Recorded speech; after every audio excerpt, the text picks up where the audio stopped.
Bonjour, bienvenue dans ce forum psy. Donc malgré le froid et la grippe, vous êtes venus. Et donc ce forum psy qui au fond se veut un lieu d'échange et d'élaboration autour de cette question des souffrances au travail.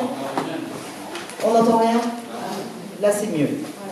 Donc ce forum psy qui se veut un lieu de parole, un lieu d'échange et d'élaboration autour de la question des souffrances au travail chez les soignants aujourd'hui et donc de leur contexte. Et au fond, il me semble que le discours analytique va nous permettre de le lire, ou en tout cas de faire cet effort interprétatif pour mesurer à quoi on a affaire et aussi les réponses parce que le forum c'est aussi une action militante qui est née d'un malaise, au fond, qui est née d'un malaise dans les institutions et qui est une réponse à ça. Et qui peut permettre, je pense, à chacun de se positionner et aussi de sortir, je crois, d'un certain isolement qui fait partie de cette problématique, d'ailleurs à mon sens. Et donc ça, c'est un point important. Nous verrons quelle suite donner à ce forum. Donc, pour cette première séquence qu'on pourrait dire introductive, nous sommes plusieurs à intervenir. Donc, moi, je vais intervenir en tant que responsable actuel de l'association Cause freudienne en Normandie, qui fait partie des organisateurs de ce forum. Ensuite, Jean-Louis Voirlet, qui lui est le responsable de l'Athénée psychanalytique d'orientation lacanienne, dite APOL, qui regroupe des praticiens d'orientation lacanienne et qui fait partie aussi du bureau de l'antenne clinique de Rouen, qui est aussi le co-organisateur de ce forum. Et ensuite, nous aurons le plaisir d'entendre l'intervention de notre collègue et amie qui vient de Paris, Anne Galivet-Poumelec, qui est membre de l'école de la cause freudienne et qui est aussi membre d'une association qui s'appelle Souffrance au travail, donc au pluriel, qui existe maintenant depuis quasiment une vingtaine d'années et dont le fondateur, d'ailleurs René Fiori, nous a fait aussi l'amitié de venir depuis Paris. Donc sans plus attendre, je vais faire mon introduction et m'attacher dans cette introduction à vous dire un peu quel a été notre point de départ pour ce forum, qui est né d'un double constat, je dirais, alarmant et en même temps convergent. Premièrement, la dégradation des conditions de travail dans les institutions de soins au sens le plus large et qui accompagne un mouvement qui est un mouvement de dégradation des conditions de possibilité du travail qui est nécessaire pour l'accueil appelés les êtres parlants en souffrance. Les souffrances au travail chez les soignants sont le symptôme d'obstacles, voire d'impossibilités qui frappent désormais l'accueil, le soin, l'accompagnement des patients. Ces obstacles ou impossibilités sont extérieurs aux soins en tant que tels. Ils obéissent à une autre logique que le soin. Il me semble qu'ils sont exportés d'un autre discours que le discours médical. Et cette exportation d'éléments étrangers au discours qui structure les soins a des effets de destruction et de dislocation du discours médical. Nous aurons à préciser tout au long de ce forum la nature, la forme et l'expression de ces obstacles à l'acte médical qui retentissent nécessairement sur le soin dans son sens le plus large et qui ont été introduits par des successives réformes, entre guillemets, du champ sanitaire et médico-social sur fond de ce qu'il faut bien appeler des coupes budgétaires de plus en plus massives. Notons par exemple que le fameux hôpital entreprise est un véritable monstre de Frankenstein, avec ses soins industrialisés à la chaîne, ses restructurations permanentes, où chacun devient au fond interchangeable, précarisé, isolé, avec ses tarifications à l'acte, où l'écran d'ordinateur vient éteindre un mode de présence vivant à l'autre. Les objectifs chiffrés introduisent une profonde confusion au cœur même de l'éminente fonction d'accueil de ce qui cloche, qui reste la fonction fondamentale de l'hôpital. Et donc ceci a des effets réels, parfois mortels. On a eu des suicides, et ça ne va pas s'arrêter à mon avis, ou violents. La violence est entrée dans l'hôpital. Et donc ces effets frappent les soignants, mais aussi les patients.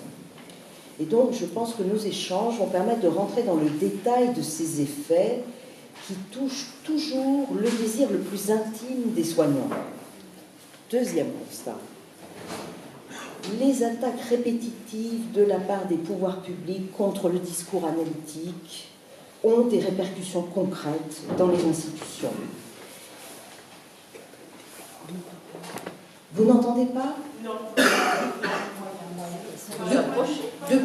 Depuis le début, Oui, voilà. Rapprochez-vous, mais je vais essayer de parler dans le micro. Ça. Est-ce que tu ne parles pas dans le micro? Oui, en effet. C'est gênant. Il y a de la place dans le... Bon. Donc, les attaques répétitives contre le discours analytique, elles ont débuté avec le fameux amendement Accoyer en 2003 sur les psychothérapies. Elles se sont poursuivies, bien évidemment, depuis cette époque-là, jusqu'à la récente proposition de résolution du député Daniel Fasquelle, dont vous avez sûrement entendu parler, qui demandait purement et simplement l'interdiction et la pénalisation de la psychanalyse dans la prise en charge de l'autisme. Mais il y a eu aussi toutes les polémiques autour des recommandations de bonne santé pardon. Enfin oui, c'est un bon lapsus. Les recommandations de bonne pratique de la Haute Autorité en santé en matière de santé mentale. Ne nous y trompons pas, la question de la prise en charge de l'autisme ne concerne pas seulement les sujets dits autistes, leurs familles et les professionnels qui les accompagnent et les accueillent. La question de la prise en charge de l'autisme est très importante parce qu'elle nous éclaire sur la notion même de soin. Et c'est ça que je voudrais préciser de mon point de vue. En tant que le soin part toujours de la particularité et même de la singularité d'un être parlant, même s'il ne parle pas, comme dans le cas des sujets dits autistes. Et ça part de cette particularité et de cette singularité pour penser et rendre possible la rencontre et l'accompagnement sur mesure qui sera nécessaire. Voilà la définition du soin que je vous propose, et je considère que cette définition vaut pour l'ensemble du champ de la santé et du handicap. La démarche du soin particularisé est incompatible avec une autre démarche. Une démarche qui, elle, part de catégories génériques, de catégories globalisantes, pour préconiser un accompagnement standard qu'il s'agirait ensuite d'individualiser. Donc, j'oppose le soin et le standard individualisé. Et je dis que ces deux choses-là sont incompatibles, parce que le standard individualisé ne tient pas compte du réel enjeu dans les symptômes d'un patient. On pourrait même dire que le standard individualisé ne veut rien savoir de ce réel du symptôme et qu'il est fondé sur le rejet de ce réel, alors que le soin part au contraire de son accueil. Ce réel singulier, c'est l'objet même du travail des soignants. Et c'est ce que la psychanalyse rend pensable et permet d'éclairer pour les professionnels qui souhaitent s'y référer, et parce qu'ils y trouvent une boussole.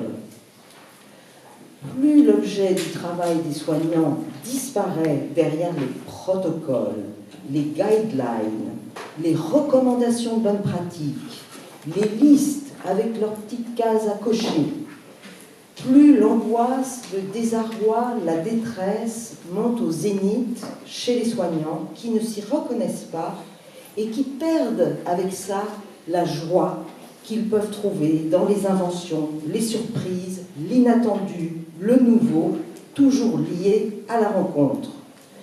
C'est pourquoi la question de l'autisme telle qu'elle est aujourd'hui formulée par les pouvoirs publics est un révélateur des enjeux qui bouleversent le champ de la santé et du handicap. En effet, tout se passe comme si les pouvoirs publics voulaient désormais confisquer le champ de la santé et du handicap aux professionnels qui y travaillent. Notons que dès lors que les pouvoirs publics ont décidé de couper les moyens humains et matériels, ils en viennent, assez logiquement d'ailleurs, à se préoccuper des résultats, c'est-à-dire à promouvoir de façon autoritaire des façons de faire qui font fi de l'expérience clinique des soignants. À la place, les pouvoirs publics veulent promouvoir ce qu'ils appellent la santé. Mais qu'est-ce que c'est que la santé sans les soins et l'expérience, telle que je l'ai définie, sans les soins et l'expérience des soignants, si ce n'est une gestion bureaucratique sans rapport avec le réel du symptôme qui, lui, se déchaînera toujours plus.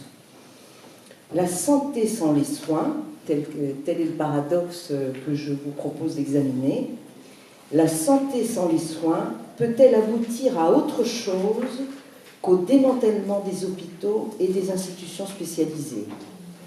Les agences régionales de santé parlent désormais sur leur site, vous trouverez ça, d'offres de santé, en lieu et place d'offres de soins. La santé obligatoire sans soins, n'est-ce pas un autre nom pour dire l'abandon de l'accueil de ce qui cloche dans notre monde? Si l'objet des professionnels leur est soustrait, s'ils en sont dépossédés, alors, tout à fait logiquement, eux-mêmes deviennent de trop, surnuméraires, dans une machine de santé qui fonctionnerait beaucoup mieux sans eux et sans patients aussi, il faut le dire. Les professionnels deviennent des suspects à contrôler, voire des criminels en sursis, comme l'a justement formulé Madame Ségolène Neuville, secrétaire d'État chargée des personnes handicapées et de la lutte contre l'exclusion.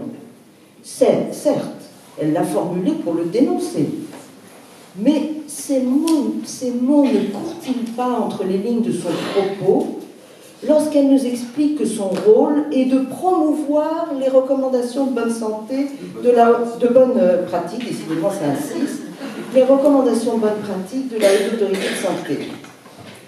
Il y a une perversion dans les mots utilisés par le pouvoir.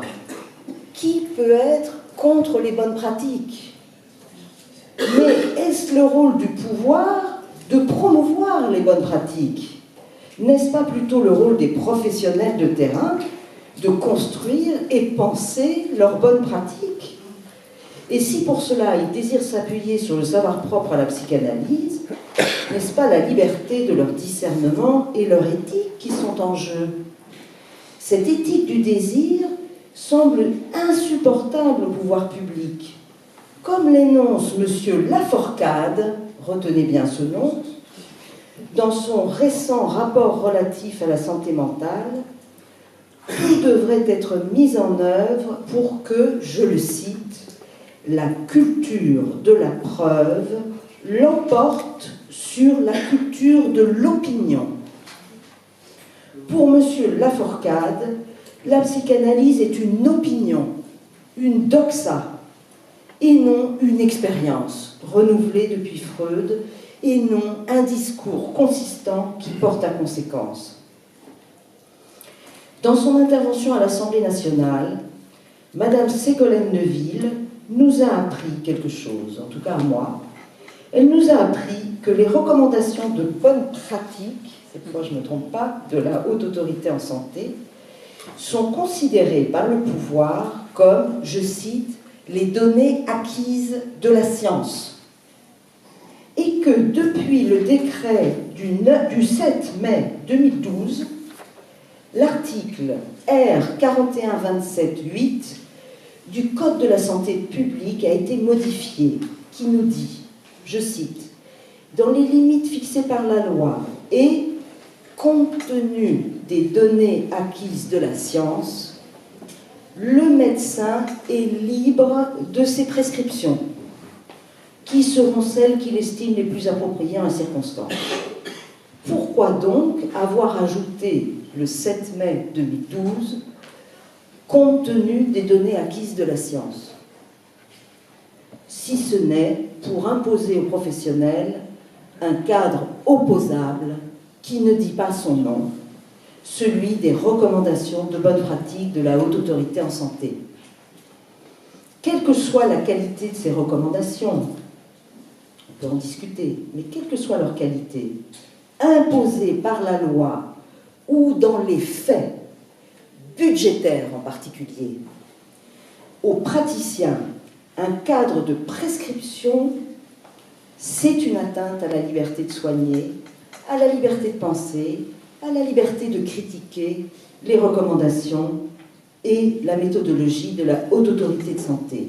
C'est une atteinte à l'épistémologie, à la pluralité et à l'éthique des professionnels. Je pense que ce décret du 7 mai 2012 a eu d'ores et déjà des conséquences délétères pour les professionnels de santé sans qu'ils le sachent forcément. L'agressivité de nos administrations, transformée au fil des réformes en bureaucratie tentaculaire qui contrôle et sanctionne les professionnels, s'en est trouvée renforcée et justifiée. Qu'il s'agisse des ARS, qui veulent par exemple contrôler que les recommandations de bonne pratique sont bien appliquées dans les hôpitaux de jour, les CAMS, les CLP, etc. Ces ARS qui pourraient à l'avenir, si les propositions de M. Laforcade aboutissent, conditionner les enveloppes budgétaires à l'application de ces recommandations. Qu'il s'agisse des CPAM, qui multiplient ce qu'ils appellent les contrôles d'activité chez les médecins libéraux, qui ont le malheur de s'éloigner de ce que le statisticien Adolphe Quetelet a appelé l'homme moyen, c'est-à-dire le haut de la courbe de Gauss ou la moyenne des prescriptions. J'en sais quelque chose.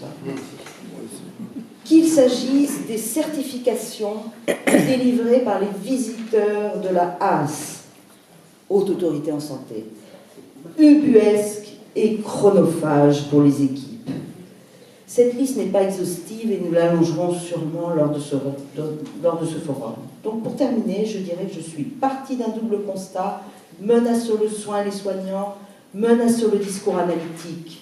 En fait, ce double constat est solidaire.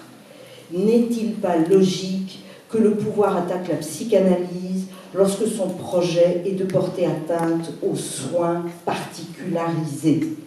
N'est-il pas logique que la psychanalyse et tout ce qu'elle a irrigué dans les institutions de soins soit attaquée dès lors que le pouvoir veut, je reprends le signifiant que beaucoup connaissent très bien, que le pouvoir veut désinstitutionnaliser à marche forcée le soin? N'est-il pas logique d'attaquer la psychanalyse dès lors que l'efficience de la parole dans la relation soignante est balayée, que le réel du symptôme et de l'inconscient sont rejetés? Mais, là où les attaques se concentrent, là se concentre aussi la résistance et l'élan du désir des soignants. Et donc la discussion va être maintenant ouverte sur les voies de cette résistance et les voies de ce désir. Tel est le pari de ce forum. Voilà, c'était mon introduction. Et donc maintenant, je vais passer la parole à Jean-Louis, qui va faire son introduction à sa façon.